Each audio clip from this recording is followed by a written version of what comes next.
Oh, there's such a gloomy atmosphere in the house. I wonder if it's because someone spends all day in bed. She can't even take care of herself, let alone do household chores.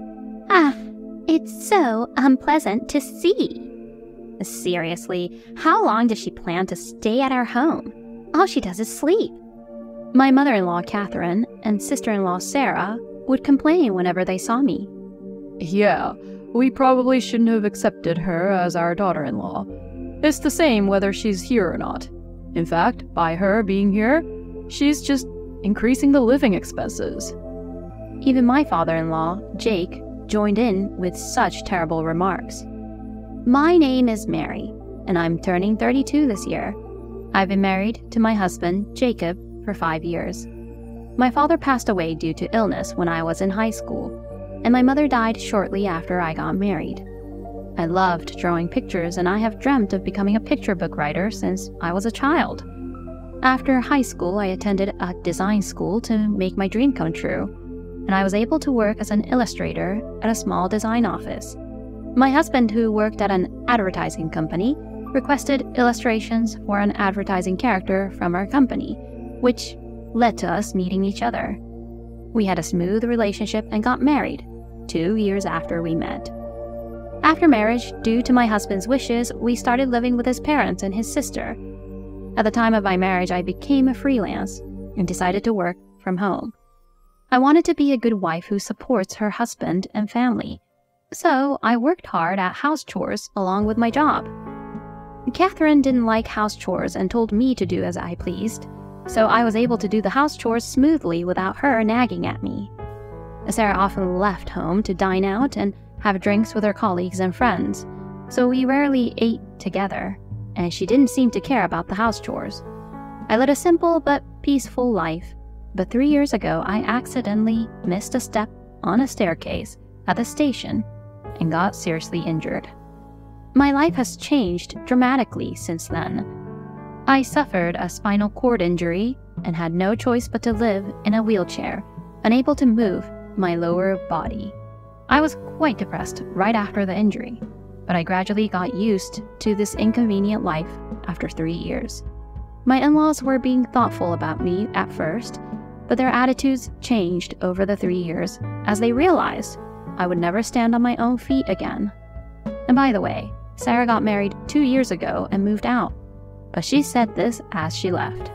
I'm thrilled that I won't have to see you like this anymore. Yay! I was surprised to hear that and realized that my sister-in-law has such a terrible personality.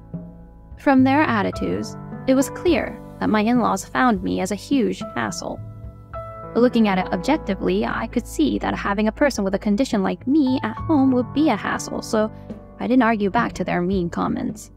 The old-fashioned house didn't have enough space for me to move around in a wheelchair, so I had no choice but to spend the day in bed.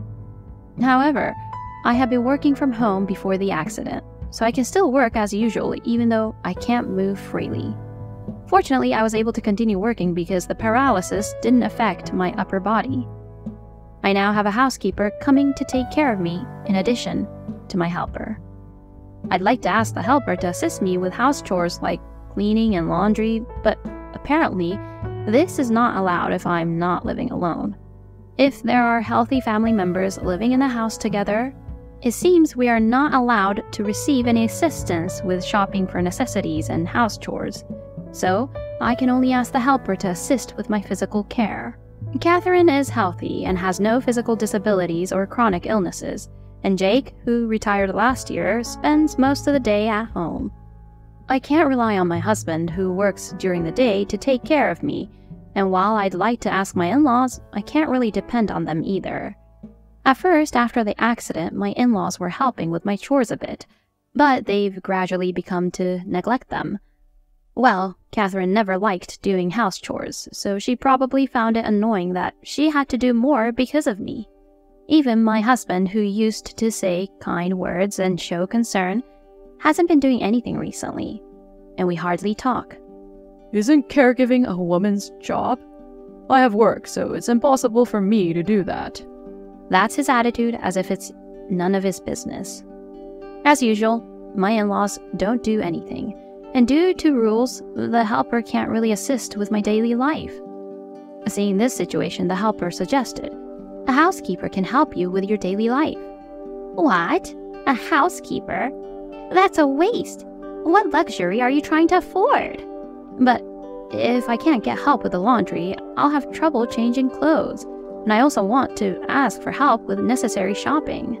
"Are you trying to work me, your own mother-in-law, that hard? How dare you?" "That's not what I mean. I just can't move freely, so I have no choice but to ask someone." When I replied like that, my in-laws gave me a cold look, acting as if I was nothing but a nuisance.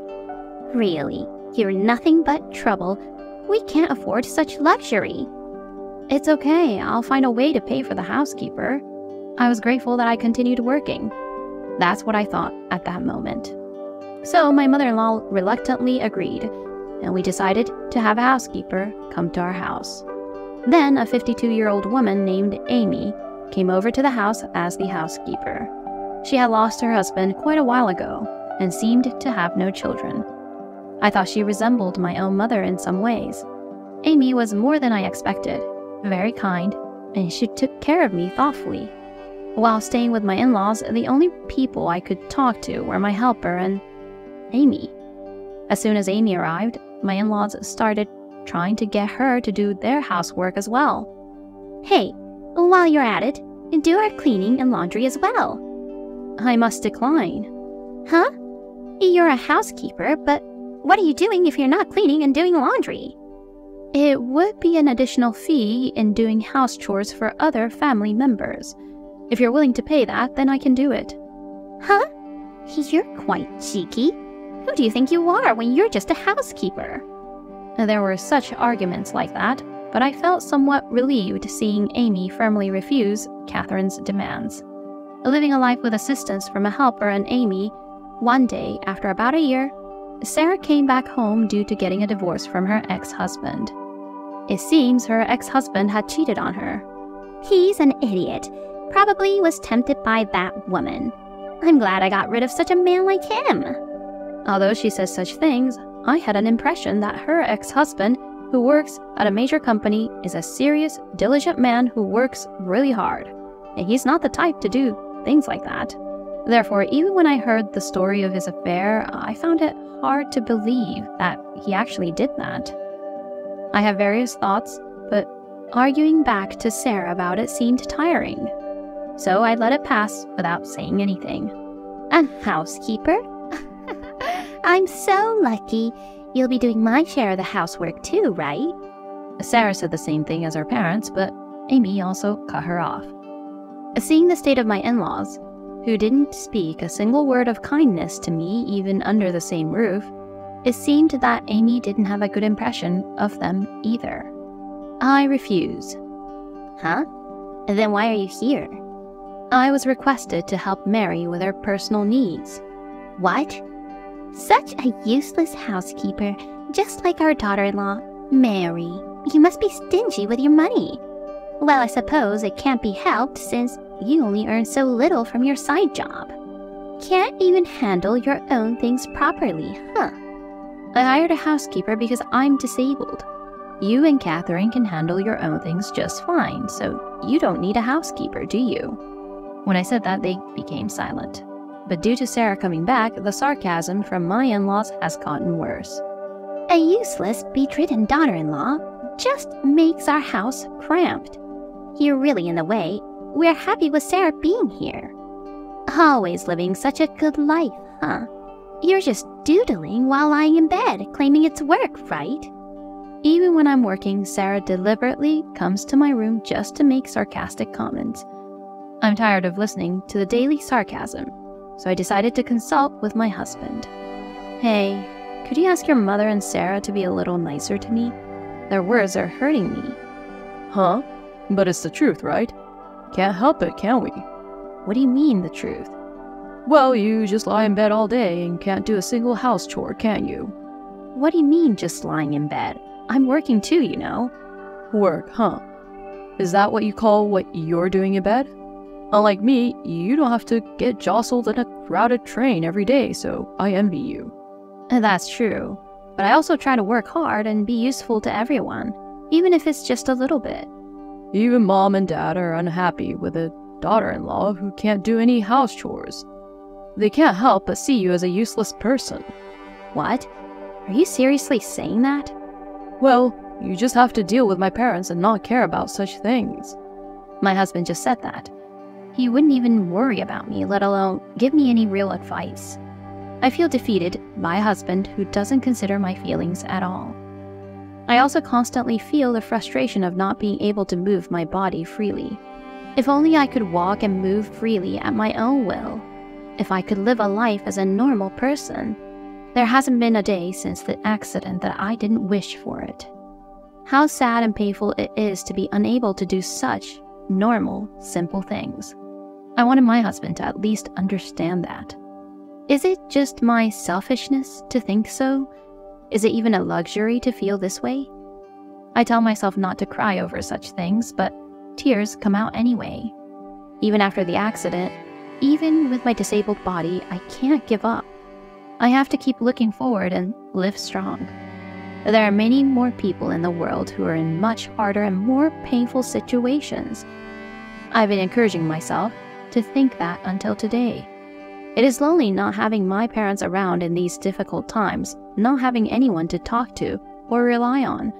But on the contrary, I think it's good that they didn't have to see me like this. But still, I feel more and more miserable when I think that there's no one in my in-laws who would side with me. But even so, I have nowhere else to go even if I were to be left alone. Couldn't my husband and I at least live with just the two of us, away from my in-laws? While I was thinking about such a possibility, one day, my husband suddenly says something unbelievable to me. I've been thinking about what my parents have been saying. When Jacob started saying that, I was happy, thinking he might finally consider my pain. And I waited for what he was going to say next. However, as soon as I heard the next words, I felt like I was thrown into hell. I think they're right after all. What do you mean, they're right? I think I'd prefer a younger and healthier wife than you. What? I'm the eldest son, and I have to think about being the successor, right? But well, you and me, how should I put it? It's impossible now. The moment I heard those words, I felt a shocking blow to the head. I never thought my own husband would say such things to me. I realized that I couldn't expect anything from my husband and that I was alone in this house. He kept talking afterward, but I couldn't hear anything anymore. But I understood that my husband wanted to divorce me. You know, you're useless just like the trash. You might be paying for the housekeeper, but your earnings are trivial, aren't they? There won't be much left after you pay for the housekeeper. You're like a parasite that clings to our family. You're a burden to the whole family. Exactly. Even a helper costs money, right? Anyone who's parasitic to our home and spends money on a helper should leave right now. Being treated like this by my husband and his family, I didn't feel there was any reason to stay in this house anymore. That's it. If I don't have a home to return to, I should find a new place for myself. That's what I thought. Maybe I should take the plunge and move out. I asked Amy for help in finding a new home. Amy was happy to help, and because everything could be done online, I was able to handle the moving arrangements from home. After finishing all the necessary procedures, I presented the completed divorce papers to my husband. Oh, finally you signed. Well, this didn't happen because of me, because of your physical condition. If you're going to blame someone, blame yourself. I see, but you're sure you won't mind if I leave after our divorce, right? Of course. Everyone around me says I can find a better wife, and I'm going to look for someone more suitable for me. So you can manage your life without me? I have my dad's retirement money, and Sarah says she got a good amount of compensation for being cheated on. So, we're good with money for a while, and there's no need to rely on you. Don't worry. Oh, really? Then do as you please. My husband doesn't seem to fully understand the situation, but I decided not to mention it and moved as planned. and something good happened thanks to moving. By starting to live alone, I was able to receive living assistance from a helper that I couldn't before. They helped with all sorts of house chores, like cleaning and laundry, and even shopping for the daily necessities.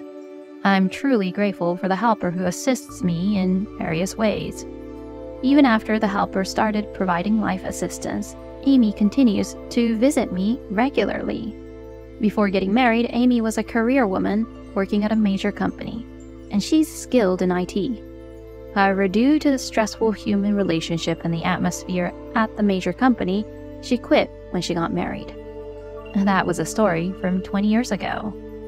Amy said with a laugh, but the fact that she was able to respond firmly to those mean ex-in-laws probably comes from her experience working at a major company. So now, instead of a housekeeper, I have asked her to manage my work. Amy is happy to support me, and I'm very grateful. The apartment I moved into is a barrier-free type where I can move around in a wheelchair freely, so it's convenient because I can move around on my own. The kitchen is spacious enough for a wheelchair, so I could now cook meals that I couldn't before. Just when I was getting used to the new environment and starting to get a handle on the rhythm of life, I began to receive frequent calls from Catherine. But I had decided I would not engage with my ex-husband's family any longer, so I ignored all her calls. In fact, my productivity skyrocketed after being free from those annoying ex-in-laws, and thanks to Amy's management skills, my workload increased to the point where I simply didn't have time for Catherine. Before I knew it, a year had passed amidst such busy days. Although not as frequent as before, I was still receiving calls from Catherine. Now that my life had finally settled down a bit, I decided to put an end to my relationship with my ex-husband's family by answering a call from Catherine. "Hello, what can I do for you?" Finally you answered. Listen here. Why didn't you answer your phone? I called so many times. I was worried something had happened to you. To my surprise, I was greeted with a fake sweet voice for the first time in a while. When we lived together, I don't recall her ever expressing any concern for me. She probably called because she found out about their dire living conditions and felt desperate. I wonder how they've been living for the past year. "Oh, I appreciate your concern. I'm doing well, my health is good, and I'm living a nice, healthy life. Thank you for your concern."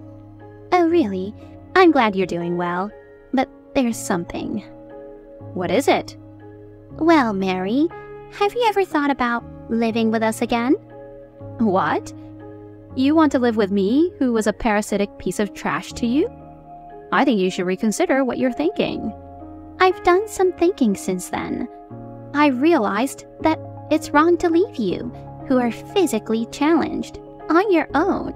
From now on, we'll take care of you, so don't worry. There's no need to worry.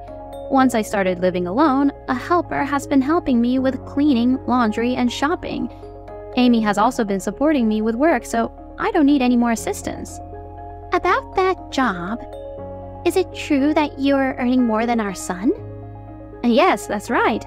But it seems your son had forgotten about it when we divorced. Mary, our son told us that you were earning nearly $10,000 per month. Yes, I was the one supporting my ex-in-law's household with my income. When I became physically disabled due to that accident, my in-laws helped me out initially. Around the same time, my husband's salary decreased and we were on the verge of being in trouble financially. But since I was able to continue working and my income increased, I wanted to help my ex-in-laws in return. So I offered to support my husband in order to help his parents.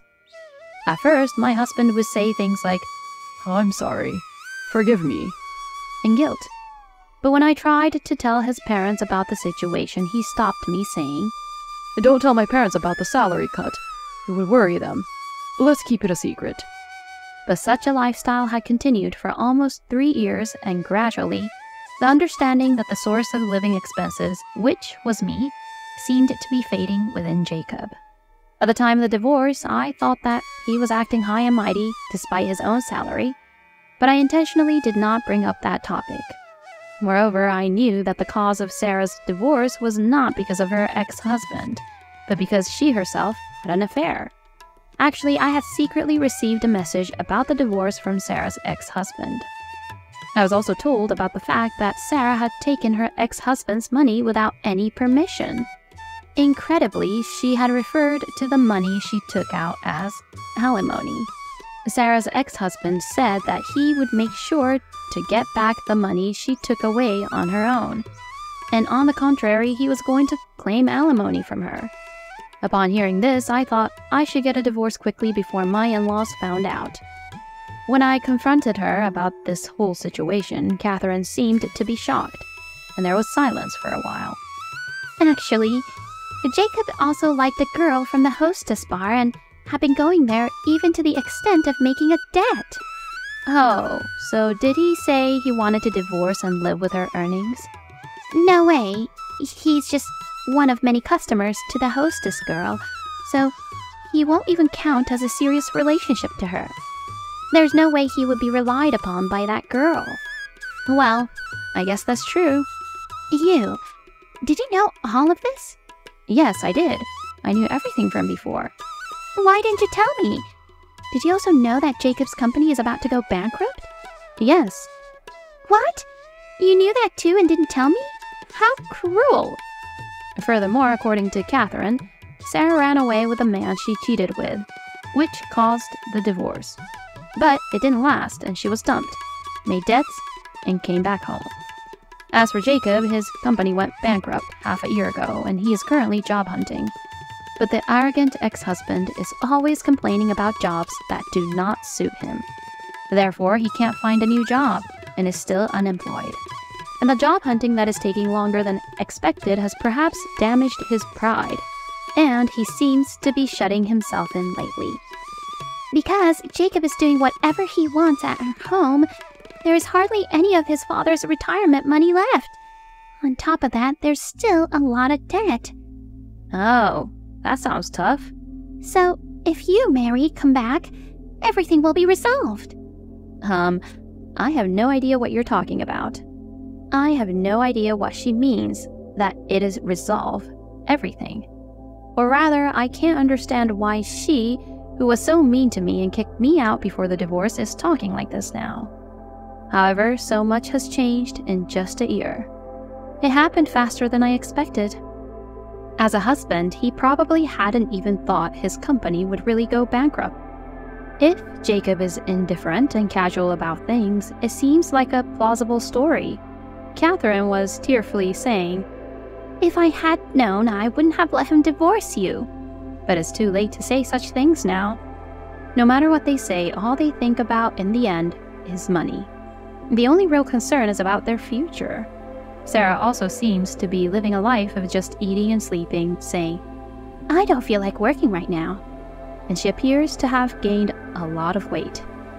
Oh, and by the way, we sold the house we were living in to pay off their debt. The ex-in-law's house was so old that the building itself had almost no value, and it was located in a very poor location, so selling it didn't bring in much money. They are now living in a small, cheap apartment with a family of 4, and their life seems to be quite harsh. The ex-in-laws are working part-time from morning till night every day, and they say it's hard because their bodies are worn out, and you can hear them crying over the phone. If only you had answered the phone before we decided to sell the house, we wouldn't have to live this way. If I had answered the phone, what would have happened? Well, if it came to selling the house, you would have helped us, wouldn't you? You lived there too, so you must have been fond of it too, right? What? I wasn't fond of it at all. Oh, is that so? I was so dumbfounded that I couldn't say a word. She was really only thinking about her own convenience. I was again glad that I didn't answer the phone from Catherine at that time. Well, even if I had mistakenly answered the phone, I probably wouldn't have agreed to such proposal. I see. So now Jacob and Sarah are living off of you, Catherine? Please, come back to us. You're the only one we can rely on, Mary. I'm a complete stranger to you now. I don't know what to do when you say things like that.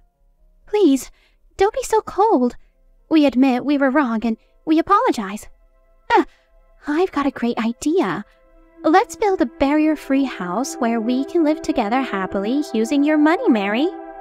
Why is she saying such things now? I can't understand. I started getting a headache from hearing these outrageous statements. There's no point in continuing this, so let's give her a final notice and end this. I'm sorry, but I have to refuse. Oh, but the reason I answered the phone today was because I have some special information to share with you, Catherine. Special information? I'm going to demand compensation from all of your family members. What? Why? Why do we have to pay compensation? And besides, Jacob didn't cheat just because he was neglected by that girl from the hostess bar. It's not compensation for the affair. This time I'm demanding compensation for the emotional distress caused by the verbal abuses I received from all of you. What? What are you saying? I had filmed a few scenes where I was verbally abused by the ex-in-laws, and when I told her I would use that as evidence, Catherine seemed quite agitated and hastily hung up the phone. Did she think that continuing the conversation would further disadvantage her? Or is there something else she's guilty of? Can't help but wonder about that. After that, when I demanded compensation through my lawyer told me that Catherine made a scene and cried, saying, "We are living in a terrible situation and we cannot afford to pay any compensation." Of course, hearing that does not sway my feelings at all. By the way, I've got a job drawing illustrations for a certain picture book. I feel like I'm one step closer to my dream of becoming a picture book author. There have been many tough and difficult times, but I want to keep moving forward without taking it easy, and continue to strive for the future.